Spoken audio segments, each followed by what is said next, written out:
Obviously, great Friday night. That crowd was awesome. That's exciting for us, and thankful for our fans and our students and swim team. Swim team's excited. They gave a great halftime speech to themselves, and I got us going. You know what I mean? So I was happy about that. They were yelling we should stop Zion Cruz too. But yeah, obviously great Friday night in Hines. I mean, as you guys know, I love this gym. I love what we're doing here, and then to put the seniors on display that way, very exciting for our program.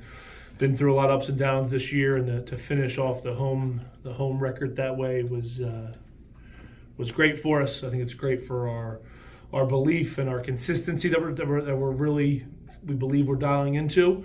And a credit to the seniors for being, as always, it's an emotional day, emotional night, and obviously thankful for those three and Keyshawn, obviously not here in person, but those four I'm very thankful for in my heart, my family as well. And exciting night for us, and now it's time to try and figure out this Sunday deal and make sure we're in the right mindset and consistency for what Sunday brings. The last couple games, performance has been better, but it's also Cozy's been better. What's changed in his game? Yeah, we're just trying to put him in different spacing situations, probably more often. I think he's attacking the paint a lot more, and I think he's failed correctly a lot this year. I think that's something that you'll see. I'm hopeful as we continue to build this program out. I think you'll see players do that, fail correctly, have a little bit of, in between games and games where they have to not participate as much, games where they participate a lot but may not play well. I really find in my world that becomes purposeful. And then he's gotten this opportunity to do it here, and I think he knows what we're after and what he's after, and it's an exciting time for him. Dan, you guys had a strong lead throughout the night. Are there any contributing factors that played a part in it?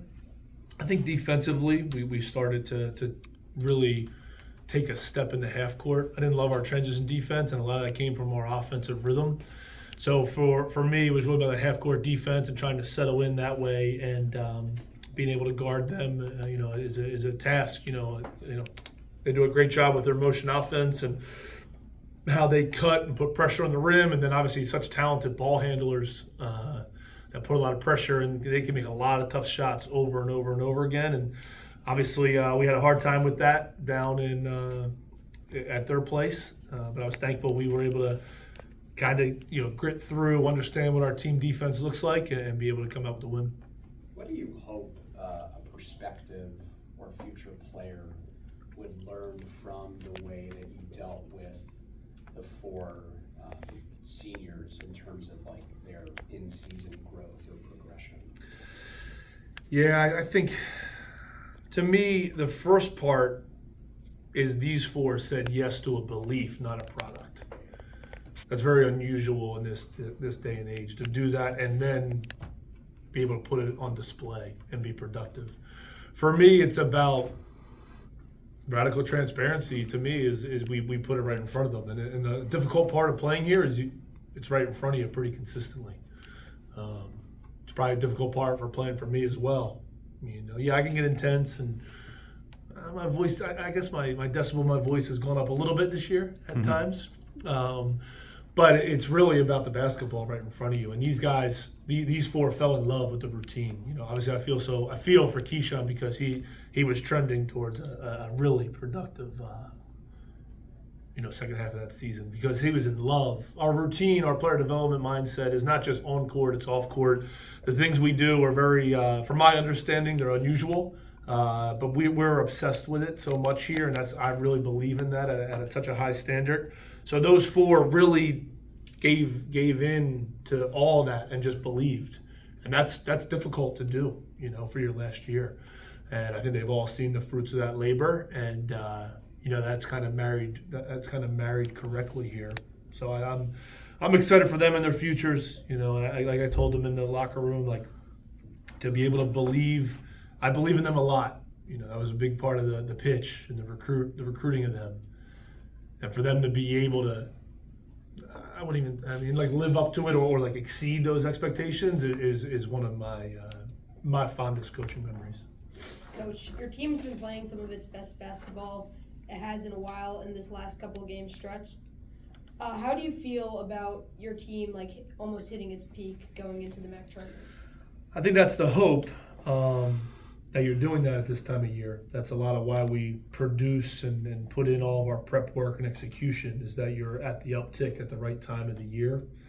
And that's where I think we're trending. But it's really about finding that consistency in our approach. I thought tonight was a great step on that, but then what's tomorrow look like? What's Sunday look like for us in those 40 minutes? And how are we continuing to have that uptick in our approach? And I think the guys are starting to feel it. I think we got to continue to produce the results. And then obviously once Sunday's over, it's all results driven. I think that's the fun part of college hoops and March in general. So we're excited to see where that is, but it's about finding our consistency in our approach. Did Denver's heave at the end of the shot clock get him out of his funk?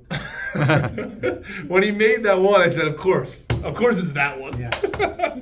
I guess so. You know what I mean? But like I said at halftime, his work ethic and his attitude are absolutely incredible. He's, in my mind, he's like turned a corner, like even work ethic and attitude wise at such a high clip that I feel him every day in the gym. I feel him in our meetings, and I believe in that at a high clip. And I think I was fine with all of his. I've been fine with a lot of his looks all year long, and I'm a process guy, and I would have loved to mix in a couple in the last two games, but I'm not surprised at all that he got back into it, and I think he's going to continue in that world.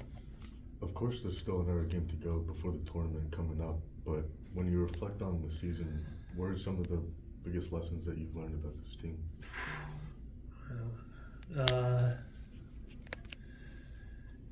I think for us, it's just I thought we were so versatile in our play and our style, and I've learned that with college hoops being so versatile in teams' approaches and teams' styles, I think we've learned how to win a lot of different ways, how to lose a lot of different ways. I think that's been really big for us. We've really stayed present-minded. That's why I love this team. I think it's a very unique group.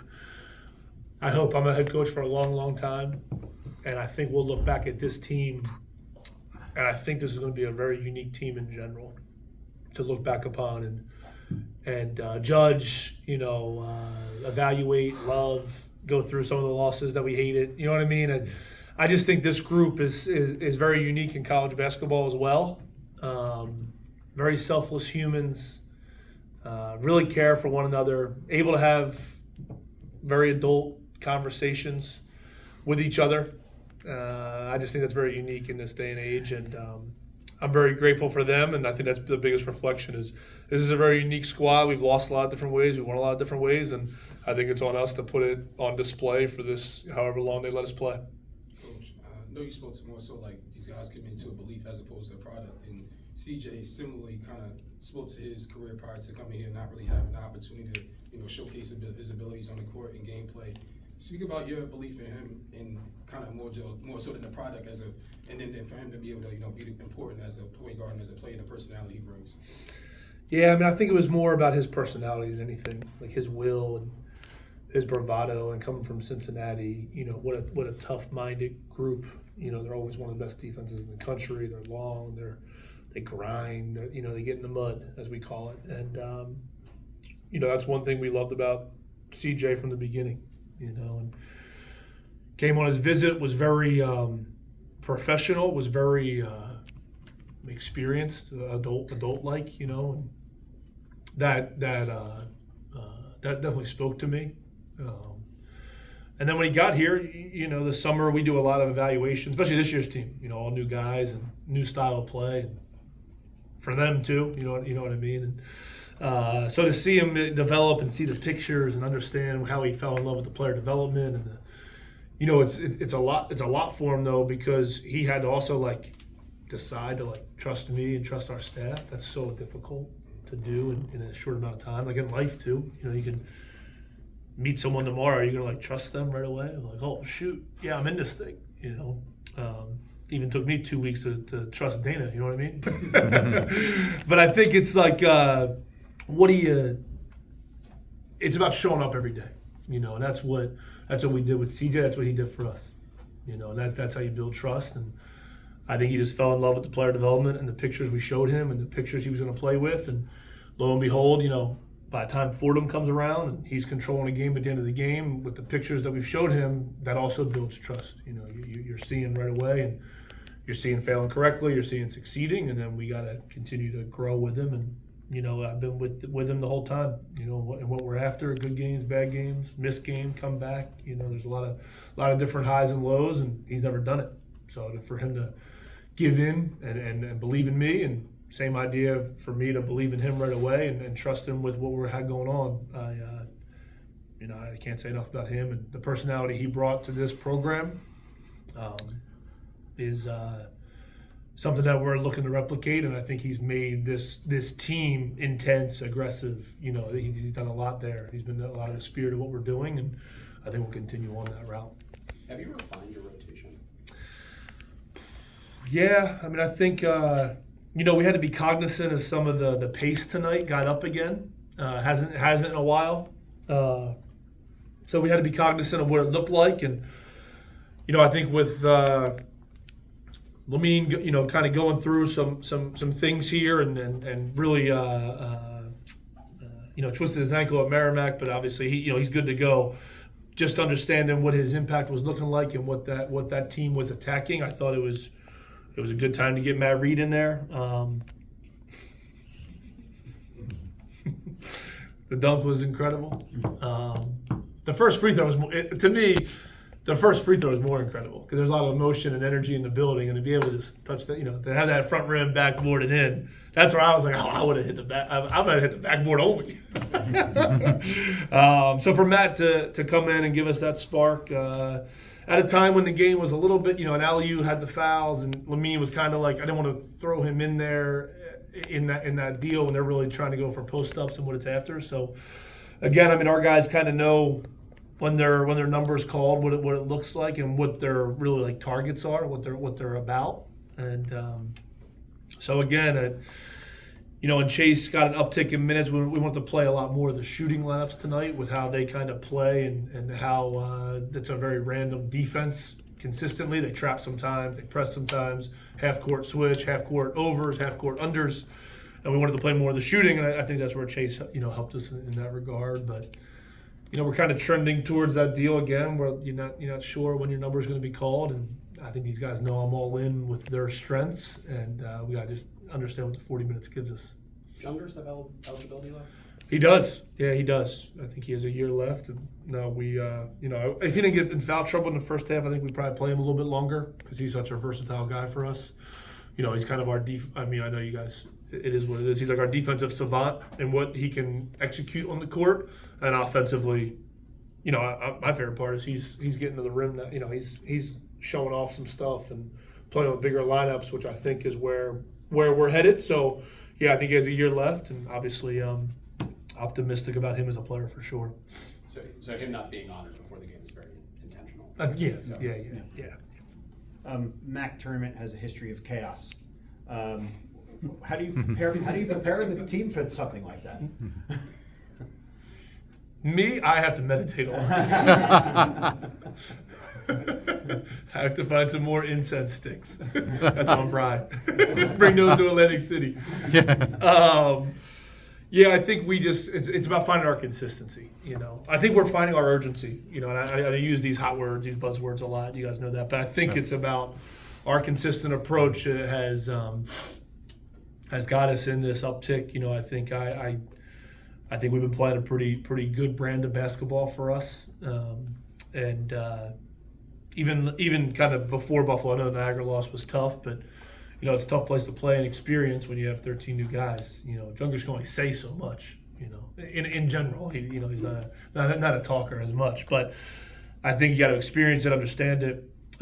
So for us, I think we've been playing at that uptick, but that's kind of the deal. How do we find consistency in whatever the chaos could be, and that's a big deal for Sunday for me. And I want to take a 2 steps in the right direction. You know what I mean? And I want to make sure we go to Atlantic City in that mindful thought process of we are consistent. We know what we're after. We know what's in front of us. Let's go hit those singles, and then we can live with the results. For the seniors, what are they passing down to the rest of the roster that the team could really use next year? Yeah, I think overall they're passing down like how to be an Iona Gael in this era. That's what I would say. We're unique, you know. I have a very unusual job as well. You know, there's a high expectation here that we love, and that's the whole point of why we all said yes to this thing, and even why they said yes to this thing. I think what they're passing down is like some of them, you know, Toby played D3, Lamine wasn't really used as a handler, and CJ was a walk-on. The belief is real in what we're doing, and our words behind that are real. You know, you're coached very differently here, and I think they know that, and that's what I think we're hopeful they can continue to pass down. Like, it is unique, but it's best. You know what I mean? And I think when we see that happening, and you see the player development world that we're creating here, you know, that's a unique deal as well. And I think that's what they're after. That's what they're passing down to us. When they come back, it's going to be the things we do. They can say to the new seniors, you know, the new juniors, all that good stuff as we go through it. They know our product is in our process, and they know the process better than anybody. All right, thanks, Coach. Thank you. Thanks.